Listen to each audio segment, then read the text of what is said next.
ଯେମିତି କୌଣସି ପ୍ରତିଦ୍ୱନ୍ଦ୍ୱୀ ଆମକୁ ଆଗରେ ଆସିଲେ ମଧ୍ୟ ଆମେ ନିଜକୁ ପରାସ୍ତ ବୋଲି କେବେ ଭାବିବା ନାହିଁ କି ପରାସ୍ତ ହେବା ନାହିଁ।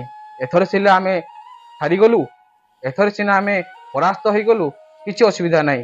ଆପଣଙ୍କୁ ସମାଜ ସେ ସମୟରେ ସପୋର୍ଟ ନ କରୁ, ସେଥିରେ ଆପଣଙ୍କୁ କିଛି ଫରକ ପଡ଼େ ନାହିଁ, କିନ୍ତୁ ଆପଣଙ୍କ ମନ ସେ ସମୟରେ ନିରାଶ ହେବା ଦରକାର ନାହିଁ।